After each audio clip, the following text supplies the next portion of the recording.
ចម្រើនពរញាតិញោមមើលទិដ្ឋភាពក្នុងវត្តអង្គទេពសាករាមហៅវត្តសកលត្រាងណាញោមហើយវត្តចឹងដល់ពេលដល់រដូវកាលនៃការចូលព្រះវស្សាញាតិញោមមកវត្តនេះផងញោមកុំអោយណែផងអើយកុំអោយព្រោះខាងនេះវានៅជនបទចង្កាត់មិនញោឆ្ងាយញោមចឹងទៅមិនសូវសម្បូរដោយមនុស្សទេសម្បូរព្រៃក៏លែងសម្បូរកាប់វាលអស់ហើយញោមអើយចឹងទេនៅដូចថាលហោលក្នុងព្រៃលហោលឋានវាលលហោលឋានដែរហ្នឹងណាញោមចាំមិននាំគ្នាមកវត្តខ្ញុំកណ្ដាលយើងខ្ញុំផងកុំឲ្យខាតពេលខ្ញុំកណ្ដាល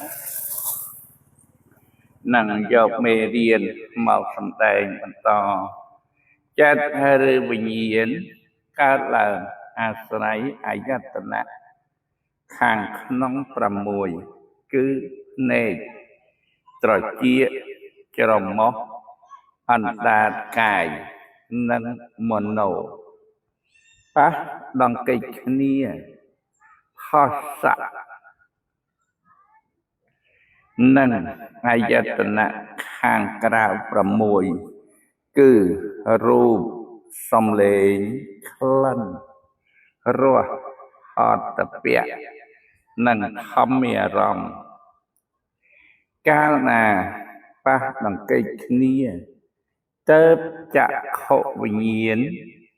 សោតវិញ្ញាណឃានវិញ្ញាណ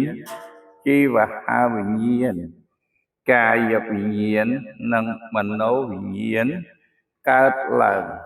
គឺកាលណាបើភ្នែកមានប្រសាទរូបពុំខូចគឺនៅមានចលនាជាតួភវៈស្ថិត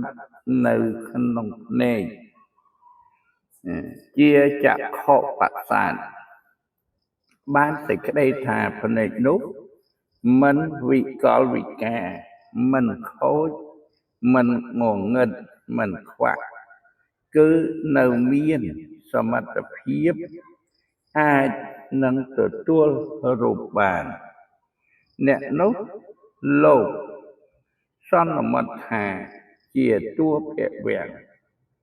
ពាក្យថាភវៈនេះមកពីភវៈប្រែថាចេតនានិងអង្គៈប្រែថាប្រដាប់ដូច្នេះភវៈប្រែថាប្រដាប់សម្រាប់បង្កើតចលនាជាតួភវៈនេះគឺចម្រើនពរនេះគឺស្ថិតនៅជាធម្មតាអនុមោទនា